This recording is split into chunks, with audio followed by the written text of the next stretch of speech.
Workplace English, Lesson 48. Give more directions. Do people sometimes ask you for directions because they don't know how to get to a place? Maybe they're lost?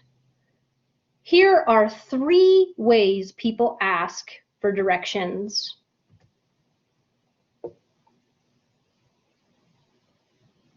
For example, a person wants to find Bascom Hill, so they ask for directions. Can you help me find Bascom Hill? If a person needs to find Helen C. White, maybe they say, I'm looking for Helen C. White. Or maybe they need to find East Campus Mall. Maybe you hear, do you know where East Campus Mall is? So, if you hear someone ask for directions, do you know vocabulary for speaking to give them directions?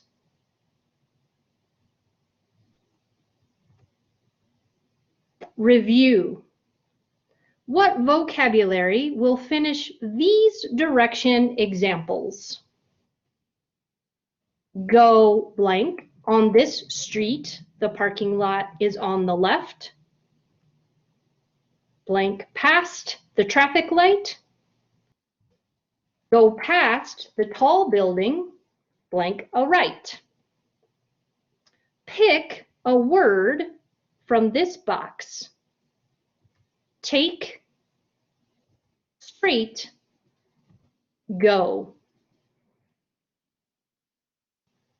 Fill in the blanks to finish the directions.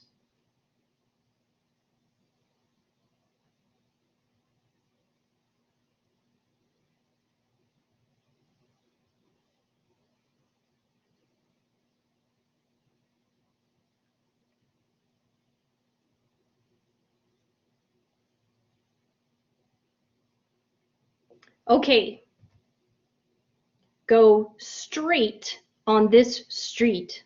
The parking lot is on the left. Go past the traffic light. Go past the tall building. Take a right. You can use a lot of English to give directions. These are just a few examples. You can watch Lesson 47 for more vocabulary like this. Okay.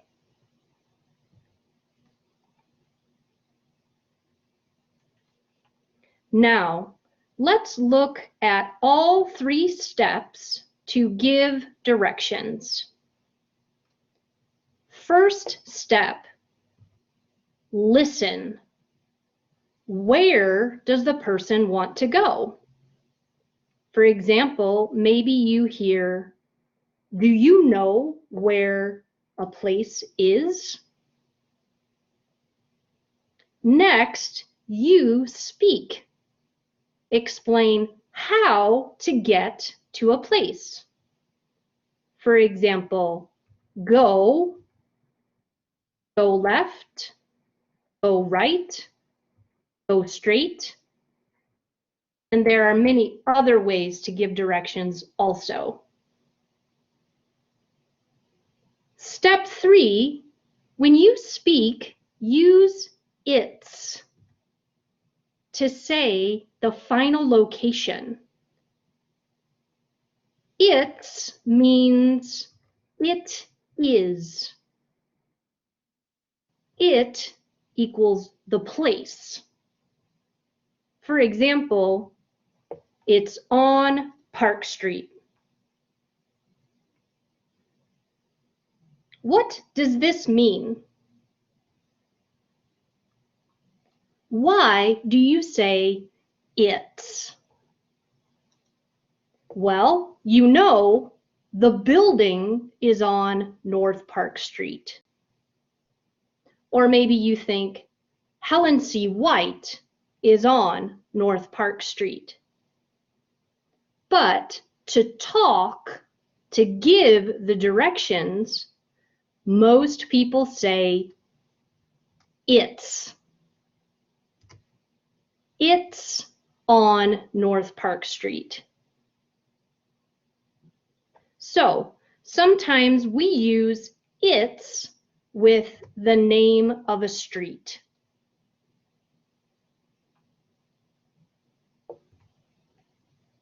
Also, we use it's on the when we hear someone asking for directions and you want to tell them exactly where the place is.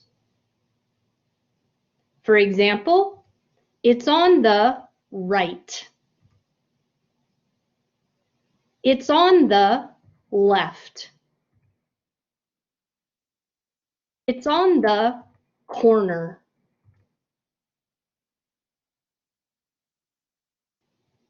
And when people need directions inside a building, for example, do you know where room 474 is?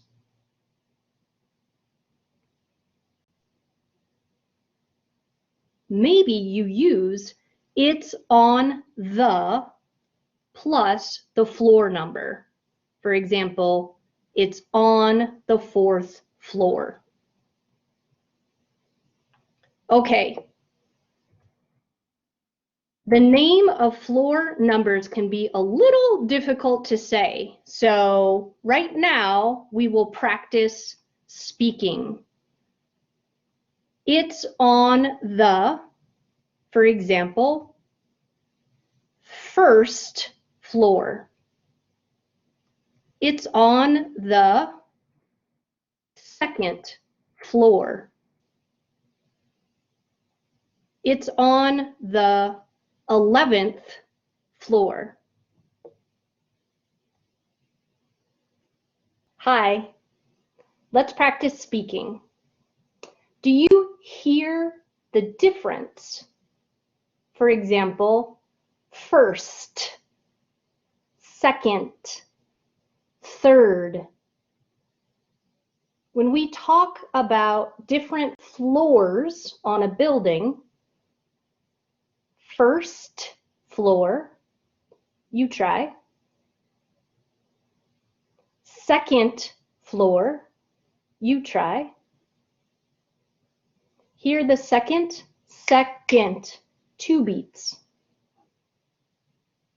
And 3rd floor, you try. The sounds you make in those examples are different at the end, but for many of the floor numbers, you use at the end, TH. For example, 4, 4th, 5, 5th. Can you hear the end? Okay, let's practice listening and then saying from 4 to 11, all of those numbers when we are using vocabulary with floors uses at the end. Ready? 4th, 5th, 6th.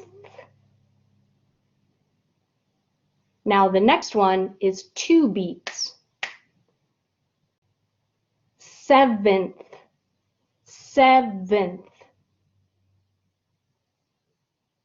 Okay? Back to 1 beat vocabulary. 8th, 9th, 10th,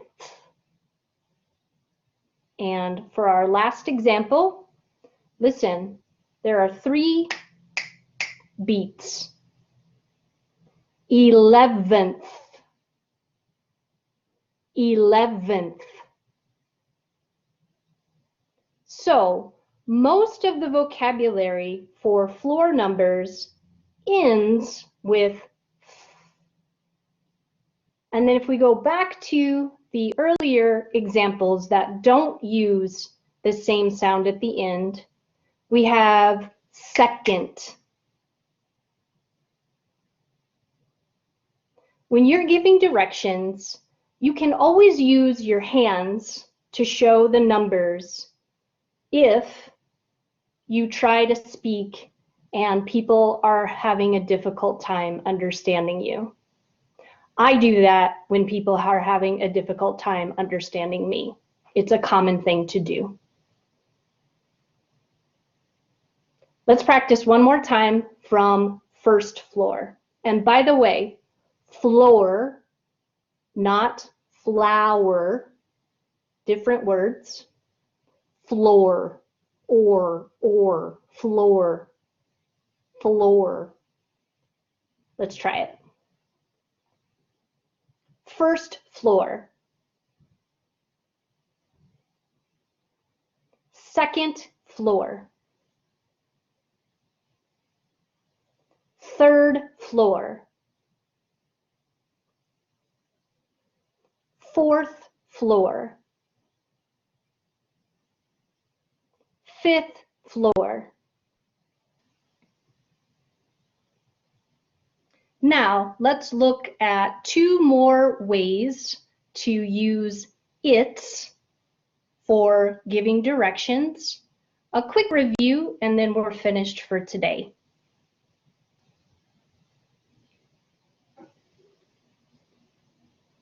More vocabulary. Do you see the building? If somebody needs directions to that building, maybe you say, it's next to another place. For example, here's a store.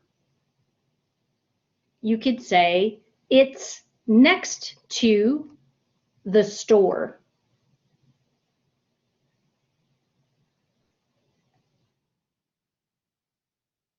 Or maybe the store is in a different place. It's across from the store.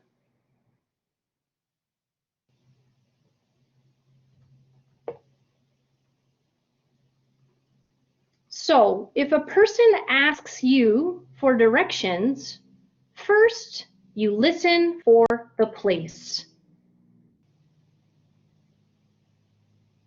Next, you speak. Explain how to get to the place. Maybe use go left, go right, go straight. And many people say it's to say exactly where the place is. For example, it's on the corner, it's on the right.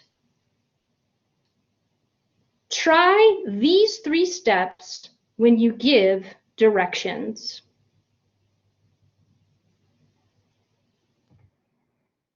Feel free to contact Cultural Linguistic Services with any questions. Until next time, practice English.